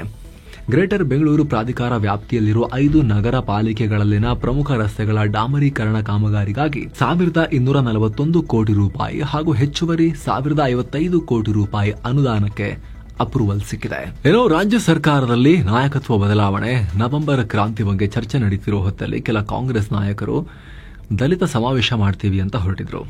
ದಲಿತರ ಸಮಸ್ಯೆಗಳನ್ನ ಸರ್ಕಾರದ ಗಮನಕ್ಕೆ ತರೋಕೆ ಶೀಘ್ರ ಈ ಸಮಾವೇಶ ಮಾಡ್ತೀವಿ ಅಂತ ಗೃಹ ಮಂತ್ರಿ ಜಿ ಪರಮೇಶ್ವರ್ ಹೇಳಿದ್ರು. ಆದ್ರೀಗ ಆ ನಾಯಕರ ಲೆಕ್ಕಾಚಾರವನ್ನ ಕಾಂಗ್ರೆಸ್ ಹೈಕಮಾಂಡ್ ಉಲ್ಟಾ ಮಾಡಿದೆ. ಸಮಾವೇಶ ನಡೆಸೋದಾದ್ರೆ ಈ ಹಿಂದೆ ಹಾಸನದಲ್ಲಿ ಸಮಾವೇಶ ನಡೆಸಿದ ರೀತಿ ಅದೇ ಮಾಡೆಲ್ ನಲ್ಲಿ ಸಮಾವೇಶ ನಡೆಸಿ, ಅಂದ್ರೆ ಕಾಂಗ್ರೆಸ್ ಪಾರ್ಟಿದು ಮತ್ತು ಸರ್ಕಾರದ ಪ್ರೋಗ್ರಾಮ್ ಆಗಬೇಕು, ಗುಂಪುಗಳ ವೈಯಕ್ತಿಕ ಸಮಾವೇಶಗಳಾಗಬಾರದು ಅನ್ನೋ ರೀತಿಯಲ್ಲಿ ಈಗ ಸೂಚನೆ ಕೊಟ್ಟಿದ್ದಾರೆ. ಅಷ್ಟು ಮಾತ್ರ ಅಲ್ಲ, ಅಗತ್ಯ ಬಿದ್ದರೆ ಎಐಸಿಸಿಯಿಂದಲೇ ಸಮಾವೇಶ ಆಯೋಜನೆಗೆ ಪದಾಧಿಕಾರಿಗಳನ್ನ ನೇಮಕ ಮಾಡ್ತೀವಿ ಅಂತ ಹೈಕಮಾಂಡ್ ನಾಯಕರು ಹೇಳಿರೋ ಬಗ್ಗೆ ಮೂಲಗಳಿಂದ ಮಾಹಿತಿ ಸಿಕ್ಕಿದೆ. ಈ ಮೂಲಕ ಇಲ್ಲೂ ಕೂಡ ಡಿಕೆ ಶಿವಕುಮಾರ್ ತಮ್ಮ ರಾಜಕೀಯದ ಪಗಡೆಯಾಟದಲ್ಲಿ ಮುನ್ನಡೆಯನ್ನ ಸಾಧಿಸಿದಂತಾಗಿದೆ. ಯಾಕಂದ್ರೆ ಹಾಸನದಲ್ಲಿ ಸಿಎಂ ಆಪ್ತರು ಮೊದಲಿಗೆ ಸ್ವಾಭಿಮಾನಿ ಸಮಾವೇಶ ಆಯೋಜನೆ ಮಾಡ್ತೀವಿ ಅಂತ ಹೊರಟಿದ್ರು. ಆಗ ಡಿಕೆಶಿ ಎಂಟ್ರಿ ಆಗಿ ಕಾಂಗ್ರೆಸ್ ನಾಯಕರೆಲ್ಲ ಸೇರಿ ಜನ ಕಲ್ಯಾಣ ಸಮಾವೇಶ ಅಂತ ಪಕ್ಷ ಮತ್ತು ಸರ್ಕಾರದ ಪ್ರೋಗ್ರಾಂ ಮಾಡೋ ರೀತಿ ಆಗಿತ್ತು. ಗುಂಪಿನ ಪ್ರೋಗ್ರಾಂ ಮಾಡಕ್ಕೆ ಬಿಟ್ಟಿರಲಿಲ್ಲ. ನವೆಂಬರ್ 2ನೇ ತಾರೀಕು ಚಿತ್ತಾಪುರನಲ್ಲಿ ಆರ್ಎಸ್ಎಸ್ ಪಥಸಂಚಲನ ನಡೆಸುವ ವಿಚಾರವಾಗಿ ಹೈಕೋರ್ಟ್ನಲ್ಲಿ ವಿಚಾರಣೆಯಾಗಿದೆ. ಅರ್ಜಿ ವಿಚಾರಣೆ ನಡೆಸಿದ ಕಲಬುರಗಿ ಹೈಕೋರ್ಟ್ ವಿಭಾಗೀಯ ಪೀಠ ಮತ್ತೊಂದು ಶಾಂತಿ ಸಭೆ ನಡೆಸೋಕೆ ಸೂಚಿಸಿದೆ. ನವೆಂಬರ್ 5ನೇ ತಾರೀಕು ಮಧ್ಯಾಹ್ನ 3 ಗಂಟೆಗೆ ಬೆಂಗಳೂರಿನ ಅಡ್ವೊಕೇಟ್ ಜನರಲ್ ಕಚೇರಿಯಲ್ಲಿನೇ ಶಾಂತಿ ಸಭೆ ನಡೆಸಿ ಅನ್ನೋ ಸೂಚನೆ ಕೊಟ್ಟಿದೆ. ಮುಂದಿನ ವಿಚಾರಣೆಯನ್ನ ನವೆಂಬರ್ 7ಕ್ಕೆ ನಿಗದಿಪಡಿಸಿದೆ. ಹೀಗಾಗಿ ನವೆಂಬರ್ 2ನೇ ತಾರೀಕು ಚಿತ್ತಾಪುರದಲ್ಲಿ ಪಥಸಂಚಲನಕ್ಕೆ ತಯಾರಾಗಿದ್ದ ಆರ್ಎಸ್ಎಸ್ಗೆ ಈಗ ಮತ್ತೆ ಕೂಡ ಕಾಯಬೇಕಾಗಿದೆ. ಈಗ ಸ್ವಲ್ಪ ಏನು ಆರ್ಎಸ್ಎಸ್ ಪಥಸಂಚಲನದಲ್ಲಿ ಪಾಲ್ಗೊಂಡಿದ್ದಾರೆ ಅಂತ ಹೇಳಿ ರಾಯಚೂರು ಜಿಲ್ಲೆ ರೋಡಲಬಂಡ ಪಿಡಿಒ ಪ್ರವೀಣ್ ಕುಮಾರ್ ರನ್ನ ರಾಜ್ಯ ಸರ್ಕಾರ ಅಮಾನತು ಮಾಡಿತ್ತು. ಈ ಆದೇಶವನ್ನ ಕರ್ನಾಟಕ ಆಡಳಿತಾತ್ಮಕ ನ್ಯಾಯಮಂಡಳಿ ಕೆಎಸ್ಟಿ ಈಗ ತಡೆ ಕೊಟ್ಟಿದೆ. ಈ ಮೂಲಕ ರಾಜ್ಯ ಸರ್ಕಾರಕ್ಕೆ ಇಲ್ಲೂ ಹಿನ್ನಡೆಯಾಗಿದೆ. 2025ನೇ ಸಾಲಿನ ಕರ್ನಾಟಕ ರಾಜ್ಯೋತ್ಸವ ಪ್ರಶಸ್ತಿಯ ಅಧಿಕೃತ ಆಯ್ಕೆ ಪಟ್ಟಿಯನ್ನ ರಾಜ್ಯ ಸರ್ಕಾರ ಬಿಡುಗಡೆ ಮಾಡಿದೆ. ಮೊದಲ ಬಾರಿಗೆ ರಾಜ್ಯೋತ್ಸವ ಪ್ರಶಸ್ತಿಗೆ ಅರ್ಜಿಗಳನ್ನು ಆಹ್ವಾನಿಸಿದೆ. ಈಗ ಅವರೇ ಸರ್ಕಾರವೇ ಡಿಸೈಡ್ ಮಾಡಿಕೊಟ್ಟಿದೆ. ನಟ ಪ್ರಕಾಶ್ ರಾಜ್ ಅಥವಾ ಪ್ರಕಾಶ್ ರೈ ಇವರನ್ನು ಸೇರಿದ ಹಾಗೆ ಒಟ್ಟು 70 ಜನರನ್ನ ಪ್ರಶಸ್ತಿಗೆ ಆಯ್ಕೆ ಮಾಡಲಾಗಿದೆ. ಸಾಹಿತ್ಯ, ಜಾನಪದ, ಸಂಗೀತ, ನೃತ್ಯ, ಚಲನಚಿತ್ರ, ಆಡಳಿತ, ವೈದ್ಯಕೀಯ, ಸಮಾಜ ಸೇವೆ, ಹೊರನಾಡು, ಹೊರದೇಶ, ಪರಿಸರ, ಕೃಷಿ ಮತ್ತು ಮಾಧ್ಯಮ ಕ್ಷೇತ್ರಗಳಲ್ಲಿ ಸಾಧನೆಗೈದ ಸಾಧಕರನ್ನ ರಾಜ್ಯೋತ್ಸವ ಪ್ರಶಸ್ತಿಗೆ ಆಯ್ಕೆ ಮಾಡ್ತೀವಿ ಅಂತ ಹೇಳಿ ಪ್ರತಿ ವರ್ಷ ಸರ್ಕಾರ ಹೇಳಿಕೊಳ್ಳುತ್ತೆ. ಈ ಪ್ರಶಸ್ತಿ 5 ಲಕ್ಷ ರೂಪಾಯಿ ನಗದು ಬಹುಮಾನ ಮತ್ತು 25 ಗ್ರಾಂ ಚಿನ್ನದ ಪದಕವನ್ನ ಒಳಗೊಂಡಿದೆ. ಏನೋ ಸ್ನೇಹಿತರೆ, ಒಂದು ಸಣ್ಣ ರಿಮೈಂಡರ್, ಮಸ್ತ್ ಮಗ ಪ್ರೀಮಿಯಂ ಮೆಂಬರ್ಶಿಪ್ ಶುರುವಾಗಿದೆ. ದಿನಕ್ಕೆ ₹1 ಕಮ್ಮಿ ದರದಲ್ಲಿ ನೀವು ಕೂಡ ಮೆಂಬರ್ ಆಗಬಹುದು. ಮೆಂಬರ್ಸ್ ಓನ್ಲಿ ಎಕ್ಸ್ಕ್ಲೂಸಿವ್ ವಿಡಿಯೋಸ್ ಮತ್ತು ಲೈವ್ ಇಂಟರಾಕ್ಷನ್ ಅಲ್ಲಿ ಸಿಗುತ್ತೆ. ಆ ವಿಡಿಯೋಸ್ಗೆ ನಮ್ಮ ಚಾನೆಲ್ ಕಡೆಯಿಂದ ಹಾಕುವ ಯಾವುದೇ ಆಡ್ಸ್ ಕೂಡ ಇರೋದಿಲ್ಲ. ಜೊತೆಗೆ ನೀವು ಮೆಂಬರ್ಸ್ ಆಗೋದ್ರಿಂದ ನಾವು ಇನ್ನೂ ಉತ್ತಮ ಗುಣಮಟ್ಟದ ವರದಿಗಳನ್ನ ತರೋಕೆ ನೀವು ಶಕ್ತಿ ಕೊಟ್ಟಂತಾಗುತ್ತೆ ನಮಗೆ. ಆಂಡ್ರಾಯ್ಡ್ ಯೂಸರ್ಸ್ ವಿಡಿಯೋ ಕೆಳಗಿರೋ ಜಾಯಿನ್ ಬಟನ್ ಕ್ಲಿಕ್ ಮಾಡಿ. ಆಪಲ್ ಯೂಸರ್ಸ್ ಡಿಸ್ಕ್ರಿಪ್ಷನ್ ಮತ್ತು ಪಿನ್ ಮಾಡಿರೋ ಕಾಮೆಂಟ್ ಅನ್ನ ಚೆಕ್ ಮಾಡಿ. ಬನ್ನಿ ಫುಲ್ ನ್ಯೂಸ್ ನಲ್ಲಿ ಕಂಟಿನ್ಯೂ ಮಾಡೋಣ. ಬೆಂಗಳೂರಲ್ಲಿ ಒಂದು ಅದ್ಭುತ ಕೆಲಸ ಕಡೆಗೂ ಕೂಡ ಶುರುವಾಗಿದೆ. ಬೆಂಗಳೂರಲ್ಲಿ ರಸ್ತೆ ಬದಿ ಮರದ ಬುಡ ಸೇರಿ ಸಿಕ್ಸ್ ಕಡೆ ಕಸ ಎಸೆದು ಓಡೋರಿಗೆ ಗ್ರೇಟರ್ ಬೆಂಗಳೂರು ಪ್ರಾಧಿಕಾರದ ಅಧಿಕಾರಿಗಳು ದೊಡ್ಡ ಶಾಕ್ ಕೊಟ್ಟಿದ್ದಾರೆ. ಕಸ ಸುರಿಯೋರನ್ನ ವಿಡಿಯೋ ಮಾಡಿ ಮಾರ್ಷಲ್ಗಳ ಮೂಲಕ ಅದನ್ನ ವಾಪಸ್ ಅವರ ಮನೆ ಮುಂದೆ ಸುರಿಸ್ತಾ ಇದ್ದಾರೆ. ಈ ಕೆಲಸವನ್ನ ಅಧಿಕಾರಿಗಳು ಆರಂಭ ಕೂಡ ಮಾಡಿದ್ದಾರೆ. ಅಲ್ಲದೆ ಪ್ರತಿಯೊಬ್ಬರಿಗೂ ₹500 ದಂಡವನ್ನ ಕೂಡ ಹಾಕ್ತಾ ಇದ್ದಾರೆ. ಇನ್ನು ಮುಂದೆ ತಪ್ಪು ಮರುಕಳಿಸಬಾರದು ಅಂತ ಈ ಎಚ್ಚರಿಕೆ ಕೊಡಲಾಗಿದೆ. ಸೊ ಈ ಕೂಡಲೇ ನಿಮ್ಮ ಮನೆ ಹತ್ರ ಯಾರಾದರೂ ಕಸವನ್ನ ಹಾಕ್ತಾ ಇದ್ರೆ ನೀವು ಗ್ರೇಟರ್ ಬೆಂಗಳೂರು ಪ್ರಾಧಿಕಾರಕ್ಕೆ ಕಾಲ್ ಮಾಡಿ ಕಂಪ್ಲೇಂಟ್ ಕೊಡಿ. ಸ್ಕ್ರೀನ್ ನಲ್ಲೂ ಕೂಡ ನಂಬರ್ ತೋರಿಸ್ತಾ ಇದೀವಿ. ಇಲ್ಲಾಂದ್ರೆ ಅವರ ಎಲ್ಲೆಲ್ಲಿ ಸೋಷಿಯಲ್ ಮೀಡಿಯಾ ಐಡಿ ಸಿಗುತ್ತೆ ಎಲ್ಲಾ ಕಡೆ ಇದನ್ನ ನೀವು ಫೋಟೋ ಸಮೇತ ಅವರಿಗೆ ಟ್ಯಾಗ್ ಮಾಡಿ ನೋಡ್ರಿ ಇಲ್ಲಿ ಅಂತ ಹೇಳಿ ಅವಾಗ ಸ್ವಲ್ಪ ಕಂಡುಬಿಡ್ತಾರೆ ಆ ಕಡೆಗೆ. ಮುಂಬೈನಲ್ಲಿ 15ರಿಂದ 20 ಮಕ್ಕಳನ್ನ ಅಪಹರಿಸಿ ಇಟ್ಕೊಂಡಿದ್ದ ಒಬ್ಬ ಸೈಕೋಪಾತ್ನನ್ನ ಈಗ ಎನ್ಕೌಂಟರ್ ಮಾಡಲಾಗಿದೆ. ಸ್ವತಃ ಯೂಟ್ಯೂಬ್ ಚಾನಲ್ ಒಂದನ್ನು ನಡೆಸ್ತಾ ಇದ್ದ ಈತ ತನ್ನ ಸ್ಟುಡಿಯೋದಲ್ಲಿ ಮಕ್ಕಳನ್ನ ಕೂಡ ಹಾಕೊಂಡಿದ್ದ. ಇದರಲ್ಲಿ ಮಕ್ಕಳು ಕೆಲವರು ಕಲಿಯೋಕೆ ಬಂದಿದ್ರಂತೆ, ಇನ್ನು ಕೆಲವರನ್ನ ಹೊರಗಿನಿಂದ ಈತನೇ ಕರ್ಕೊಂಡು ಹೋಗಿದ್ದಂತೆ. ಆಮೇಲೆ ಒಂದು ವಿಡಿಯೋ ಮಾಡಿ, ನಾನೇನು ಹಣಕ್ಕೆ ಬೇಡಿಕೆ ಇಡ್ತಾ ಇಲ್ಲ, ನಾನು ಶಿಕ್ಷಣ ಸಚಿವ ದೀಪಕ್ ಕೇಸರ್ಕರ್ ಜೊತೆ ಮಾತನಾಡಬೇಕು ಅನ್ನೋ ಬೇಡಿಕೆ ಇಟ್ಟಿದ್ದಾನೆ ಮಕ್ಕಳನ್ನ ಇಟ್ಕೊಂಡು ಒತ್ತಾಯಳಾಗಿ. ಅದಕ್ಕಾಗಿ ಈ ಮಕ್ಕಳನ್ನ ನನ್ನ ಬಳಿ ಇಟ್ಕೊಂಡಿದ್ದೀನಿ ಅಂತ ಹೇಳಿದಾನೆ. ಅಲ್ಲ, ಯಾರಾದರೂ ನನ್ನನ್ನು ಹಿಡಿಯೋಕೆ ಪ್ರಯತ್ನ ಪಟ್ಟರೆ ಮಕ್ಕಳನ್ನ ಮುಗಿಸ್ಬಿಡ್ತೀನಿ, ನಾನು ಸಾಯ್ತೀನಿ ಅಂತ ಬೆದರಿಸಿದ್ದಾನೆ. ಮಾಹಿತಿ ಸಿಗ್ತಾ ಇದ್ದ ಹಾಗೆ ಮುಂಬೈ ಪೊಲೀಸರು ಕಾರ್ಯಾಚರಣೆ ಮಾಡಿದ್ದಾರೆ. ಪೊಲೀಸರು ಗುಂಡಿನ ದಾಳಿ ಮಾಡಿದ್ರು. ಆ ಟೈಮ್ನಲ್ಲಿ ಘರ್ಷಣೆ ಉಂಟಾಗಿದೆ. ಪೊಲೀಸರು ಗುಂಡು ಹಾರಿಸಿದ್ದಾರೆ. ಈತನಿಗೆ ಗುಂಡು ಹೋಗಿದೆ. ಆಮೇಲೆ ಚಿಕಿತ್ಸೆ ಫಲಕಾರಿಯಾಗದೆ ಈತ ಮೃತಪಟ್ಟಿದ್ದಾನೆ. ಎಲ್ಲ ಮಕ್ಕಳು ಸೇಫ್ ಆಗಿದ್ದಾರೆ ಅಂತ ತಿಳಿದು ಬಂದಿದೆ. ಇನ್ನು ಮೃತ ವ್ಯಕ್ತಿಯನ್ನ ರೋಹಿತ್ ಆರ್ಯ ಅಂತ ಗುರುತಿಸಲಾಗಿದ್ದು ಮಾನಸಿಕವಾಗಿ ಸ್ವಲ್ಪ ಸಮಸ್ಯೆ ಇತ್ತು ಅಂತ ಹೇಳಲಾಗ್ತಿದೆ. ಇನ್ನಷ್ಟೇ ಕನ್ಫರ್ಮ್ ಆಗಬೇಕು ಈ ವಿಚಾರ. ಏನೋ ಮೋಂತಾ ಚಂಡಮಾರುತ ಈಗ ಮಧ್ಯಪ್ರದೇಶದ ಪೂರ್ವ ಭಾಗ, ಗುಜರಾತ್ ಹಾಗೂ ಪಶ್ಚಿಮ ಬಂಗಾಳದಲ್ಲಿ ನವೆಂಬರ್ 1ರ ತನಕ ಭಾರಿ ಮಳೆ ಸುರಿಸುತ್ತೆ ಅಂತ ಹವಾಮಾನ ಇಲಾಖೆ ಮಾಹಿತಿ ಕೊಟ್ಟಿದೆ. ಮತ್ತೊಂದು ಕಡೆ ಪಶ್ಚಿಮ ಕರಾವಳಿಯಲ್ಲಿ ಅರಬ್ಬಿ ಸಮುದ್ರದಲ್ಲೂ ಕೂಡ ವಾಯುಭಾರ ಕುಸಿತ ಉಂಟಾಗಿದ್ದು ಗುಜರಾತ್ನ ಕರಾವಳಿ ಜಿಲ್ಲೆಗಳಾದ ಪೋರ್ಬಂದರ್, ದಿಯು, ಜುನಾಗಢ್, ಅಮ್ರೇಲಿಯಲ್ಲಿ ಮತ್ತು ಗಿರ್ ಸೋಮನಾಥ್ನಲ್ಲೂ ಕೂಡ ಭಾರಿ ಮಳೆಯಾಗೋ ಸಾಧ್ಯತೆ ಇದೆ. ಇತ್ತ ಆಂಧ್ರ ಸಿಎಂ ಚಂದ್ರಬಾಬು ನಾಯ್ಡು ಪ್ರವಾಹ ಪೀಡಿತ ಪ್ರದೇಶಗಳಲ್ಲಿ ವೈಮಾನಿಕ ಸಮೀಕ್ಷೆ ನಡೆಸಿ ನಷ್ಟದ ಮಾಹಿತಿಯನ್ನು ಕಲೆ ಹಾಕಿದ್ದಾರೆ. ಇನ್ನು ಯೆಸ್ ಬ್ಯಾಂಕ್ ಅಕ್ರಮ ಹಣ ವರ್ಗಾವಣೆ ಕೇಸ್ನಲ್ಲಿ ಬ್ಯಾಂಕ್ನ ಮಾಜಿ ಸಿಇಒ ರಾಣಾ ಕಪೂರ್ ಮತ್ತು ಉದ್ಯಮಿ ಅನಿಲ್ ಅಂಬಾನಿ ವಿರುದ್ಧ ಸಿಬಿಐ ಚಾರ್ಜ್ ಶೀಟ್ ಸಲ್ಲಿಸಿದೆ. ಈ ಚಾರ್ಜ್ ಶೀಟ್ ನಲ್ಲಿ 2017 ಹಾಗೂ 2019 ನಡುವೆ ರಾಣಾ ಕಪೂರ್ ಸಿಇಒ ಆಗಿದ್ದಾಗ ಯೆಸ್ ಬ್ಯಾಂಕ್ ಅನಿಲ್ ಧೀರುಭಾಯ್ ಅಂಬಾನಿ ಗ್ರೂಪ್ಗೆ ಸೇರಿದ ಕಂಪನಿಗಳ ಮೇಲೆ 5,010 ಕೋಟಿ ರೂಪಾಯಿ ಇನ್ವೆಸ್ಟ್ ಮಾಡಿತ್ತು. ಆದರೆ ಇದರಿಂದ ಯಾವುದೇ ರಿಟರ್ನ್ಸ್ ಸಿಗದ ಕಾರಣ ಯೆಸ್ ಬ್ಯಾಂಕ್ಗೆ ಸುಮಾರು 2,796 ಕೋಟಿ ರೂಪಾಯಿ ಲಾಸ್ ಆಗಿತ್ತು ಅಂತ ಉಲ್ಲೇಖ ಮಾಡಲಾಗಿದೆ. ಹಾಗೆ ಯೆಸ್ ಬ್ಯಾಂಕ್ಗೆ ರಿಸ್ಕ್ ಇದೆ ಅಂತ ಕಂಪನಿಯ ಒಳಗೆ ಸಾಕಷ್ಟು ವಿರೋಧಗಳು ವ್ಯಕ್ತವಾದರೂ ಕೂಡ ಒತ್ತಾಯಪೂರ್ವಕವಾಗಿ ಹೂಡಿಕೆ ಮಾಡಲಾಯಿತು. ಈ ಹೂಡಿಕೆಯಿಂದ ರಾಣಾ ಕಪೂರ್ ಅವರ ಫ್ಯಾಮಿಲಿಗೆ ಲಿಂಕ್ ಹೊಂದಿರೋ ಮಾರ್ಗನ್ ಕ್ರೆಡಿಟ್ಸ್ ಕಂಪನಿಗೆ ಲಾಭ ಆಯಿತು. ರಾಣಾ ಕಪೂರ್ ಅವರು ಏಕಪಕ್ಷೀಯವಾಗಿ ಈ ನಿರ್ಧಾರ ತಗೊಂಡಿದ್ರು. ಸಾಕಷ್ಟು ಬಾರಿ ಈ ಹೂಡಿಕೆ ವಿಚಾರವಾಗಿ ಕೇವಲ ರಾಣಾ ಕಪೂರ್ ಮತ್ತು ಅನಿಲ್ ಅಂಬಾನಿ ನಡುವೆ ಮಾತುಕತೆಯಾಗಿತ್ತು. ಆಗ ಯೆಸ್ ಬ್ಯಾಂಕ್ನ ಯಾವುದೇ ಅಧಿಕಾರಿಗಳು ಭಾಗಿಯಾಗಿರಲಿಲ್ಲ. ಹೀಗಾಗಿ ಇದು ಯೆಸ್ ಬ್ಯಾಂಕ್ ಮಾಡಿದ ಕಳಪೆ ನಿರ್ಧಾರ ಅಂತ ಹೇಳಕ್ಕಾಗಲ್ಲ. ಯಾಕಂದ್ರೆ ಇದರಲ್ಲಿ ಎಲ್ಲರೂ ಭಾಗಿಯಾಗಿರಲಿಲ್ಲ. ಬರೀ ಒಬ್ರಿಗೊಬ್ರು ಬೆನಿಫಿಟ್ ಮಾಡಿಕೊಡೋಕೆ ಮಾಡಿದಂತ ಡೀಲ್ ಇದು ಅಂತ ಸಿಬಿಐ ಹೇಳಿದೆ. ಈ ನಡುವೆ ಸಿಬಿಐ ಈ ಅಕ್ರಮದಲ್ಲಿ ಅನಿಲ್ ಅಂಬಾನಿ ಅವರ ಮಗ ಅನ್ಮೋಲ್ ಅಂಬಾನಿ ಅವರ ಪಾತ್ರ ಇದೆಯಾ ಅಂತ ಕೂಡ ಚೆಕ್ ಮಾಡ್ತಾ ಇದೆ. ಅವರು ರಿಲಯನ್ಸ್ ಕ್ಯಾಪಿಟಲ್ನ ಎಕ್ಸಿಕ್ಯೂಟಿವ್ ಡೈರೆಕ್ಟರ್ ಆಗಿದ್ದಾಗ ಎಡಿಎ ಅನಿಲ್ ಧೀರುಭಾಯ್ ಅಂಬಾನಿ ಗ್ರೂಪ್ಗೆ ಸೇರಿದ ರಿಲಯನ್ಸ್ ನಿಪಾನ್ ಮ್ಯೂಚುವಲ್ ಫಂಡ್ ರಾಣಾರಿಗೆ ಲಿಂಕ್ ಹೊಂದಿರೋ ಮಾರ್ಗನ್ ಕ್ರೆಡಿಟ್ಸ್ ಕಂಪನಿಗೆ 1,160 ಕೋಟಿ ರೂಪಾಯಿ ಲೋನ್ ಕೊಟ್ಟಿತ್ತು. ಅತ್ತ ಯೆಸ್ ಬ್ಯಾಂಕ್ನ 81 ಬಾಂಡ್ಸ್ ಮೇಲೂ ಕೂಡ 2,250 ಕೋಟಿ ರೂಪಾಯಿ ಹೂಡಿಕೆ ಮಾಡಿತ್ತು. ಸೊ ಇದು ಕೂಡ ಸಾಮಾನ್ಯವಾದ ಬಿಸಿನೆಸ್ ಡೀಲಿಂಗ್ ಅಲ್ಲ. ಇಲ್ಲೂ ಪರಸ್ಪರ ಲಾಭ ಮಾಡಿಸ್ಕೊಡೋಕೆ ಡೀಲ್ ಆಗಿದೆ ಅಂತ ಸಿಬಿಐ ಚಾರ್ಜ್ ಶೀಟ್ ನಲ್ಲಿ ಉಲ್ಲೇಖಿಸಿದೆ. ಅನಿಲ್ ಅಂಬಾನಿ ಅವರ ಮಗನನ್ನು ತನಿಖೆ ನಡೆಸೋಕೆ ರೆಡಿಯಾಗಿರೋ ರೀತಿ ಕಾಣಿಸ್ತಾ ಇದೆ. ಅಂದಹಾಗೆ ಸ್ನೇಹಿತರೆ, ಈ ಹಗರಣದಲ್ಲಿ ಸಾಕಷ್ಟು ತಿರುವುಗಳಿದಾವೆ. ಇದನ್ನ ನಾವು ಈ ವರದಿಯಲ್ಲಿ ಡೀಟೇಲ್ ಆಗಿ ಎಕ್ಸ್ಪ್ಲೇನ್ ಮಾಡಿದ್ವಿ. ಫುಲ್ ನ್ಯೂಸ್ ಮುಗಿಸಿ ಅದು ಆವಾಗ ಸ್ಕ್ರೀನ್ ಮೇಲೆ ಬರುತ್ತೆ. ಮುಗಿತಾ ನೀವು ಆ ವರದಿಗೂ ಕೂಡ ಜಂಪ್ ಆಗಬಹುದು ಫುಲ್ ಕ್ಲಾರಿಟಿ ಪಡ್ಕೊಳ್ಳೋಕೆ. ಏನೋ ನಕ್ಸಲ್ ಶರಣಾಗತಿ ಮುಂದುವರೆದಿದೆ. ಛತ್ತೀಸ್ಗಢದಲ್ಲಿ 13 ಮಹಿಳಾ ನಕ್ಸಲರು ಮತ್ತು 8 ಪುರುಷ ನಕ್ಸಲರು ಸೇರಿ 21 ಜನ ಶರಣಾಗಿದ್ದಾರೆ. ಭಾರಿ ಶಸ್ತ್ರಾಸ್ತ್ರಗಳನ್ನ ಕೂಡ ಇವರು ತ್ಯಾಗ ಮಾಡಿ ಅದನ್ನ ಒಪ್ಪಿಸಿದ್ದಾರೆ, ಸರೆಂಡರ್ ಆಗಿದ್ದಾರೆ. ಏನೋ ಕರ್ನೂಲ್ ಬಸ್ ದುರಂತಕ್ಕೆ ಸಂಬಂಧಪಟ್ಟಂತೆ ಹೊಸ ಟ್ವಿಸ್ಟ್ ಸಿಗ್ತಾ ಇದೆ. ದುರಂತಕ್ಕೊಳಗಾದ ಬಸ್ ಡಿಕ್ಕಿಯಾಗೋ ಮೊದಲೇ ಬೈಕ್ ಗುದ್ದಿ ಅಪಘಾತ ಆಯಿತು ಅಂತ ಆರಂಭದಲ್ಲಿ ಮಾಹಿತಿ ಬಂದಿತ್ತಲ್ಲ, ಬಸ್ ಎಡಗಡೆ ಬೈಕ್ ಸಿಕ್ಕಿ. ಆದರೆ ಆಘಾತಕಾರಿ ವಿಚಾರ ಏನು ಅಂದ್ರೆ, ಅದಕ್ಕಿಂತ ಮುಂಚೆನೆ, ಈ ಅಪಘಾತಕ್ಕೂ ಮುಂಚೆನೆ ಒಂದು ಬಸ್ ಆ ಬೈಕ್ ಸವಾರನನ್ನ ಹೊಡ್ಕೊಂಡು ಹೋಗಿತ್ತು.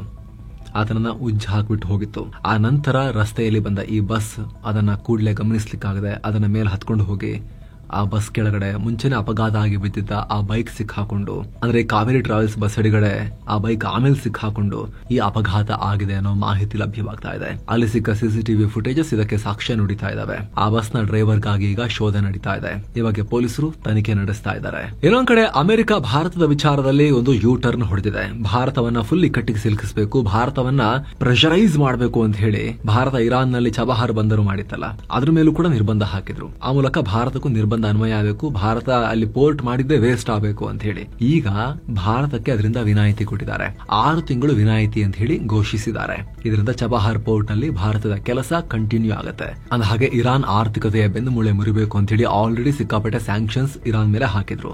ಆದ್ರೆ ಆ ಚಬಹಾರ್ ಬಂದರನ್ನ ಮುಟ್ಟಕ್ ಬಂದಿರಲಿಲ್ಲ, ಯಾಕಂದ್ರೆ ಭಾರತ ಮಾಡಿರೋದು ಅಂತ ಹೇಳಿ ಭಾರತ ನಮಗ್ ಬೇಕು ಅಂತ ಅಮೆರಿಕ ತೆಪ್ಪಗಿತ್ತು. ಆದರೆ ಟ್ರಂಪ್ ಟ್ಯಾರಿಫ್ ಹುಚ್ಚಾಟದ ವೇಳೆ ಭಾರತವನ್ನ ಬಗ್ಸೋಕೆ ಅಂತ ಅದ್ರ ಮೇಲೂ ಕೂಡ ಸ್ಯಾಂಕ್ಷನ್ ಅನ್ನ ಹಾಕಿದ್ರು. ಏನು ವಿನಾಯಿತಿ ಕೊಟ್ಟಿದ್ರು, ಸ್ಯಾಂಕ್ಷನ್ ವೇವರ್ ಇತ್ತು, ಅದನ್ನ ತೆಗೆದು ಹಾಕಿದ್ರು. ಇದು ಸೆಪ್ಟೆಂಬರ್ 29ರಿಂದ ಜಾರಿಗೆ ಬರಬೇಕಾಗಿತ್ತು, ಇಂದಿನಿಂದ ಜಾರಿಗೆ ಬರಬೇಕಾಗಿತ್ತು. ಆದ್ರೆ ಅದೇ ದಿನವೇ ಇಲ್ಲ ಭಾರತಕ್ಕೆ ಅನ್ವಯ ಆಗಲ್ಲ ಅಂತ 6 ತಿಂಗಳು ವಿನಾಯಿತಿ ಕೊಟ್ಟಿದ್ದಾರೆ. ಸ್ವಲ್ಪ ಇದೆ ಭಾರತದ ಬಗ್ಗೆ ಚೂರು ಭಯ ಇದೆ ಇವರಿಗೆ, ಅಮೆರಿಕನ್ಸ್ಗೆ. ಅಥವಾ ಭಯಾನಕ್ಕಿಂತ ಹೆಚ್ಚಾಗಿ ಭಾರತವನ್ನ ಕಳ್ಕೊಳ್ಳೋ ಭಯ ಇದೆ ಅಥವಾ ಆತಂಕ ಇದೆ. ಭಾರತ ನಮ್ಗೆ ಬೇಕು ಅನ್ನೋದಿದೆ ಮೈಂಡ್ ಅಲ್ಲಿ. ಏನೋ ಸೌತ್ ಕೊರಿಯಾದಲ್ಲಿ ಡೊನಾಲ್ಡ್ ಟ್ರಂಪ್ ಮತ್ತು ಜಿನ್ಪಿಂಗ್ ಚೀನಾ ಅಧ್ಯಕ್ಷರು ದ್ವಿಪಕ್ಷೀಯ ಸಭೆ ನಡೆಸಿದ್ರು. ಇದ್ರ ಬಗ್ಗೆ ಸುತ್ತು ಜಗತ್ತು ಎಪಿಸೋಡ್ ಅಲ್ಲಿ ಆಲ್ರೆಡಿ ಮಾಹಿತಿಯನ್ನ ಕೊಟ್ಟಿದ್ವಿ. ಆ ಮೀಟಿಂಗ್ ನಲ್ಲಿ ಈಗ ಇಬ್ಬರು ನಾಯಕರು ಕೆಲ ಮಹತ್ವದ ನಿರ್ಧಾರಗಳನ್ನ ಮಾಡಿದ್ದಾರೆ. ಮೀಟಿಂಗ್ ಬಳಿಕ ಮಾತನಾಡಿದ ಟ್ರಂಪ್, ಅಮೆರಿಕಗೆ ರಫ್ತಾಗೋ ಚೀನಾ ವಸ್ತುಗಳ ಮೇಲಿನ ಒಟ್ಟಾರೆ ಟ್ಯಾರಿಫ್ ಅನ್ನ 57ರಿಂದ 47% ಇಳಿಸಲಾಗಿದೆ. ತಕ್ಷಣ ಜಾರಿಗೆ ಬರುವಂತೆ ಆದೇಶ ಹೊರಡಿಸ್ತಾ ಇದ್ದೀನಿ ಅಂತ ಹೇಳಿದ್ದಾರೆ. ಅಮೆರಿಕಗೆ ಅವರು ಅಕ್ರಮ ಫೆಂಟಾನಿಲ್ ನಶಾವಸ್ತು ತಡೆಗಟ್ಟುವ ವಿಚಾರದಲ್ಲಿ ಚೀನಾ ನಮಗೆ ಹೆಲ್ಪ್ ಮಾಡುತ್ತೆ ಅಂತ ಭಾವಿಸಿ ಈ ಕ್ರಮ ತಗೊಂಡಿದ್ದೀನಿ ಅಂತ ಹೇಳಿದ್ದಾರೆ. ಏನು ಚೀನಾ ಅಮೆರಿಕದಿಂದ ಈ ಕೂಡಲೇ ಭಾರಿ ಪ್ರಮಾಣದಲ್ಲಿ ಸೋಯಾಬೀನ್ ಖರೀದಿ ಮಾಡುತ್ತೆ ಅಂತ ಕೂಡ ಹೇಳಿದ್ದಾರೆ. ಆದ್ರೆ ಎಷ್ಟು ಅಂತ ಅಂಕಿ ಅಂಶ ಕೊಟ್ಟಿಲ್ಲ. ಅದರ ಜೊತೆಗೆ ಚೀನಾದಿಂದ ರಫ್ತಾಗೋ ರೇರ್ ಅರ್ತ್ ಮೆಟೀರಿಯಲ್ಸ್ ಆಮದಿನ ಒಪ್ಪಂದವನ್ನ 1 ವರ್ಷದವರೆಗೆ ವಿಸ್ತರಣೆ ಮಾಡಿದ್ದೀವಿ. ಚೀನಾದೊಂದಿಗಿನ ರೇರ್ ಅರ್ತ್ಗೆ ಸಂಬಂಧಪಟ್ಟ ಸಮಸ್ಯೆ ಎಲ್ಲ ಸಾಲ್ವ್ ಆಗಿದೆ. ರಷ್ಯಾ ಯುಕ್ರೇನ್ ಸಂಘರ್ಷ ಕೊನೆಗೊಳಿಸುವ ನಿಟ್ಟಿನಲ್ಲಿ ಅಮೆರಿಕ ಜೊತೆಗೆ ಸೇರಿ ಕೆಲಸ ಮಾಡೋಕೆ ಜಿನ್ಪಿಂಗ್ ಒಪ್ಕೊಂಡಿದ್ದಾರೆ ಅಂತ ಟ್ರಂಪ್ ಹೇಳಿದ್ದಾರೆ. ಅಲ್ಲದೆ ಮುಂದಿನ ವರ್ಷ ಏಪ್ರಿಲ್ನಲ್ಲಿ ನಾನು ಚೀನಾ ಪ್ರವಾಸ ಕೈಗೊಳ್ತೀನಿ, ಅದಾದ ನಂತರ ಜಿನ್ಪಿಂಗ್ ಅಮೆರಿಕಗೆ ಬರ್ತಾರೆ ಅಂತ ಟ್ರಂಪ್ ಹೇಳಿಕೆ ಕೊಟ್ಟಿದ್ದಾರೆ. ಇನ್ನು ತಾಲಿಬಾನ್ ಮತ್ತು ಪಾಕ್ ನಡುವಿನ ಶಾಂತಿ ಮಾತುಕತೆ ಫೇಲ್ ಆಗಿರೋ ಹೊತ್ತಲ್ಲೇ ಭಾರತ ಮತ್ತೆ ಅಫ್ಘಾನಿಸ್ತಾನಕ್ಕೆ ತನ್ನ ಬೆಂಬಲವನ್ನ ಪುನರುಚ್ಚಾರ ಮಾಡಿದೆ. ಭಾರತ ಅಫ್ಘಾನಿಸ್ತಾನದ ಸಾರ್ವಭೌಮತ್ವವನ್ನ ಪ್ರಾದೇಶಿಕ ಸಮಗ್ರತೆಯನ್ನ, ಅವರ ಸ್ವಾತಂತ್ರ್ಯಕ್ಕೆ ಬೆಂಬಲ ಕೊಡುವುದನ್ನ ಕಂಟಿನ್ಯೂ ಮಾಡುತ್ತೆ ಅಂತ ಹೇಳಿದೆ. ಅಫ್ಘಾನಿಸ್ತಾನ ಸ್ವತಂತ್ರವಾಗಿ ನಿರ್ಧಾರ ತಗೊಳ್ತಿರುವುದಕ್ಕೆ ಪಾಕಿಸ್ತಾನ ರೊಚ್ಚಿಗೆದ್ದಿದೆ. ಗಡಿ ಆಚೆಗಿನ ಭಯೋತ್ಪಾದನೆಯನ್ನ ಪಾಕಿಸ್ತಾನ ನಡೆಸ್ತಾ ಇದೆ. ಇದು ಖಂಡನೀಯ. ಇದನ್ನು ಸ್ವೀಕರಿಸೋಕ್ಕಾಗಲ್ಲ. ಭಾರತ ಅಫ್ಘಾನಿಸ್ತಾನದ ಸಾರ್ವಭೌಮತ್ವಕ್ಕೆ ಸಂಪೂರ್ಣವಾಗಿ ಕಮಿಟ್ ಆಗಿದೆ ಅಂತ ವಿದೇಶಾಂಗ ಇಲಾಖೆ ವಕ್ತಾರ ರಣಧೀರ್ ಜೈಸ್ವಾಲ್ ಹೇಳಿಕೆ ಕೊಟ್ಟಿದ್ದಾರೆ. ಇನ್ನು ಉತ್ತರ ಪ್ರದೇಶದಲ್ಲಿ ಐ ಲವ್ ಮಹಮ್ಮದ್ ವಿಚಾರ ಮತ್ತೆ ಸದ್ದು ಮಾಡಿದೆ. ಅಲಿಗಢ್ನ ಅನೇಕ ದೇಗುಲಗಳ ಗೋಡೆ ಮೇಲೆ ಬಂದು ಐ ಲವ್ ಮಹಮ್ಮದ್ ಅಂತ ಬರಹ ಬರೆದಿದ್ದಾರೆ ಅಂತ ಆರೋಪದ ಮೇಲೆ ಯುಪಿ ಪೊಲೀಸರು 4 ಅರೆಸ್ಟ್ ಮಾಡಿದ್ದಾರೆ. ಬಂಧಿತರನ್ನ ಜೀಶಾಂತ್ ಸಿಂಗ್, ಆಕಾಶ್ ಸರಸ್ವತ್, ದಿಲೀಪ್ ಶರ್ಮಾ ಮತ್ತು ಅಭಿಷೇಕ್ ಸರಸ್ವತ್ ಅಂತ ಗುರುತಿಸಲಾಗಿದೆ. ಇವರನ್ನ ಉತ್ತರ ಪ್ರದೇಶದ ಯೋಗಿ ಪೊಲೀಸರು ಅರೆಸ್ಟ್ ಮಾಡಿದ್ದಾರೆ. ದೇಗುಲಗಳ ಮೇಲೆ ಐ ಲವ್ ಮಹಮ್ಮದ್ ಅಂತ ಇವರು ಹೋಗಿ ಬರ್ದಿದ್ದಾರೆ ಅನ್ನೋ ಆರೋಪದ ಮೇಲೆ. ಆರೋಪಿಗಳದ್ದು ಸ್ವಲ್ಪ ಭೂ ವಿವಾದ ಎಲ್ಲ ಇತ್ತು. ಅದನ್ನ ಮುಸ್ಲಿಮರ ಮೇಲೆ ಹಾಕೋಕೆ ಈ ರೀತಿ ದೇವಸ್ಥಾನಗಳ ಮೇಲೆ ಇವರೇ ಹೋಗಿ ಬರ್ದಿದ್ದಾರೆ ಅಂತ ಉತ್ತರ ಪ್ರದೇಶದ ಯೋಗಿ ಪೊಲೀಸರು ಹೇಳಿದ್ದಾರೆ. ಮಹಿಳಾ ಏಕದಿನ ವರ್ಲ್ಡ್ ಕಪ್ನಲ್ಲಿಂದು ಭಾರತ ಮತ್ತು ಆಸ್ಟ್ರೇಲಿಯಾ ನಡುವೆ 2ನೇ ಸೆಮಿಫೈನಲ್ ಮ್ಯಾಚ್ ನಡೀತಾ ಇದೆ. ಮಹಾರಾಷ್ಟ್ರದ ನವಿ ಮುಂಬೈನ ಡಿವೈ ಪಾಟೀಲ್ ಸ್ಟೇಡಿಯಂನಲ್ಲಿ ಈ ಮ್ಯಾಚ್ ನಡೀತಾ ಇದ್ದು, ಟಾಸ್ ಗೆದ್ದ ಆಸ್ಟ್ರೇಲಿಯಾ ಮೊದಲು ಬ್ಯಾಟಿಂಗ್ ಆಯ್ಕೆ ಮಾಡಿಕೊಂಡಿದೆ. ಫುಲ್ ನ್ಯೂಸ್ ರೆಕಾರ್ಡ್ ಆಗೋ ವೇಳೆ ಸ್ಕೋರ್ ಕಾರ್ಡ್ ಈ ರೀತಿಯಾಗಿತ್ತು. ಹಾಗೆ ಮೊದಲ ಸೆಮೀಸ್ನಲ್ಲಿ ಇಂಗ್ಲೆಂಡ್ ವಿರುದ್ಧ ಸೌತ್ ಆಫ್ರಿಕಾ 125 ರನ್ಗಳ ಭರ್ಜರಿ ಜಯ ಗಳಿಸಿ ಆಲ್ರೆಡಿ ಫೈನಲ್ಗೆ ಹೋಗಿದೆ. ಹೀಗಾಗಿ ಈ ಪಂದ್ಯ ಗೆದ್ರೆ ಭಾರತ ನವೆಂಬರ್ 2ನೇ ತಾರೀಕು ಇದೇ ನವಿ ಮುಂಬೈನಲ್ಲಿ ಚಾಂಪಿಯನ್ ಪಟ್ಟಕ್ಕಾಗಿ ಸೌತ್ ಆಫ್ರಿಕಾ ವಿರುದ್ಧ ಸೆಣಸಾಟ ನಡೆಸುತ್ತೆ. ಸೋತ್ರೆ ಆಸ್ಟ್ರೇಲಿಯಾ ಅದನ್ನು ಮಾಡುತ್ತೆ. ಏನೋ ಷೇರುಪೇಟೆ ವಿಚಾರಕ್ಕೆ ಬಂದರೆ ದಿನದ ವಹಿವಾಟಿನ ಅಂತ್ಯಕ್ಕೆ ಸೆನ್ಸೆಕ್ಸ್ 592 ಪಾಯಿಂಟ್ಸ್ ಡೌನ್ ಆಗಿ 84,404ಕ್ಕೆ ತಲುಪಿದೆ. ಹಾಗೆ ನಿಫ್ಟಿ 176 ಪಾಯಿಂಟ್ಸ್ ಡೌನ್ ಆಗಿ 25,877ಕ್ಕೆ ರೀಚ್ ಆಗಿದೆ. ಹೂಡಿಕೆದಾರರು ಪ್ರಾಫಿಟ್ ಬುಕಿಂಗ್ ಮಾಡಿದ್ದಾರೆ. ಇದರ ಜೊತೆಗೆ ಜಾಗತಿಕ ಮಾರುಕಟ್ಟೆಯ ವೀಕ್ ಟ್ರೆಂಡ್, ವಿದೇಶಿ ಬಂಡವಾಳದ ಹೊರಹರಿವು ಮಾರ್ಕೆಟ್ಗೆ ಪೆಟ್ಟು ಕೊಡ್ತು. ಹಾಗೆ ಅಮೆರಿಕದ ಸೆಂಟ್ರಲ್ ಬ್ಯಾಂಕ್ ಸದ್ಯ 25 ಬೇಸಿಸ್ ಪಾಯಿಂಟ್ಸ್ ಬಡ್ಡಿ ದರ ಕಮ್ಮಿ ಮಾಡಿದೆ. ಆದರೆ ಇದೇ ಈ ವರ್ಷದ ಕಡೆಯ ಬಡ್ಡಿ ದರ ಕಡಿತ. ಇನ್ನು ಮುಂದೆ ಈ ವರ್ಷ ಬಡ್ಡಿ ದರ ಕಡಿತ ಇಲ್ಲ ಅನ್ನೋ ಸೂಚನೆಯನ್ನ ಅಮೆರಿಕದ ಸೆಂಟ್ರಲ್ ಬ್ಯಾಂಕ್ ಗವರ್ನರ್ ಜೆರೋಮಿ ಪೋವೆಲ್ ಕೊಟ್ಟರು. ಹೀಗಾಗಿ ಮಾರ್ಕೆಟ್ ನೆಕ್ಸ್ಟ್ ಬಡ್ಡಿ ದರ ಕಡಿತ ಏನಿಲ್ಲ ಅಂತ ಹೇಳಿ ರೆಡ್ಗೆ ಹೋಯ್ತು. ಯಾಕಂದ್ರೆ ಮಾರ್ಕೆಟ್ ಯಾವಾಗಲೂ ಕೂಡ ನೆಕ್ಸ್ಟ್ ಆಗಬಹುದಾಗಿರೋದನ್ನ ಆಲ್ರೆಡಿ ಪೆನ್ಸಿಲ್ ಮಾಡ್ಕೊಂಡ್ಬಿಟ್ಟಿರುತ್ತೆ. ಅಂದ್ರೆ ಇವತ್ತೇನು ಕಡಿತ ಆಗಿದೆ ಅದರ ಲೆಕ್ಕಾಚಾರದ ಕ್ಯಾಲ್ಕುಲೇಷನ್ ಆಲ್ರೆಡಿ ಮಾಡಿಕೊಂಡು ಆ ಪ್ರೈಸ್ ಎಲ್ಲ ಅಡ್ಜಸ್ಟ್ ಆಗಿ ಹೋಗಿರುತ್ತೆ. ನೆಕ್ಸ್ಟ್ ಏನಾದರೂ ಕೂಡ ಮತ್ತೆ ಪಾಸಿಟಿವ್ ಹಿಂಟ್ ಕೊಟ್ರೆ ಕಟ್ ಮಾಡ್ತೀವಿ ಅಂತ ಹೇಳಿ ಕಟ್ ಮಾಡೋಕ್ಕಿಂತ ಮುಂಚೆ ಮತ್ತೆ ಈ ಮಧ್ಯದ ಪೀರಿಯಡ್ನಲ್ಲೇ ಎಲ್ಲ ಮಾರ್ಕೆಟಲ್ಲಿ ಪ್ರೈಸ್ ಆಕ್ಷನ್ ಆಗಿ ಹೋಗಿರುತ್ತೆ. ಸೊ ಇವತ್ತು ಫ್ಯೂಚರ್ದೇನು ಒಳ್ಳೆ ಪಾಸಿಟಿವಿಟಿ ಕಾಣಲಿಲ್ಲ ಅಂತ ಹೇಳಿ ರೆಡ್ಗೆ ಹೋಯಿತು. ಇನ್ನು Larsen and Toubro, Nestle India, Tata motors, UltraTech cement ಮತ್ತು ಮಾರುತಿ ಸುಜುಕಿ ಷೇರುಗಳು ಗ್ರೀನ್ನಲ್ಲಿದ್ವು. ಇತ್ತ Bharti Airtel, power grid corporation, tech Mahindra, Infosys ಮತ್ತು ಬಜಾಜ್ ಫಿನ್ಸರ್ವ್ ರೆಡ್ನಲ್ಲಿದ್ವು. ಡಾಲರ್ ಮುಂದೆ ರೂಪಾಯಿ ಮೌಲ್ಯ 48 ಪೈಸೆ ಇಳಿಕೆಯಾಗಿ 88 ರೂಪಾಯಿ 70 ಪೈಸೆಯಾಗಿದೆ. ಇನ್ನು ಚಿನ್ನ ಮತ್ತು ಬೆಳ್ಳಿ ಬೆಲೆ ವಿಚಾರಕ್ಕೆ ಬಂದರೆ 24 ಕ್ಯಾರೆಟ್ನ 10 ಗ್ರಾಂ ಚಿನ್ನದ ಬೆಲೆಯಲ್ಲಿ 1,009 ರೂಪಾಯಿ ಕಮ್ಮಿಯಾಗಿ 1,19,619 ರೂಪಾಯಿ ಆಗಿದೆ.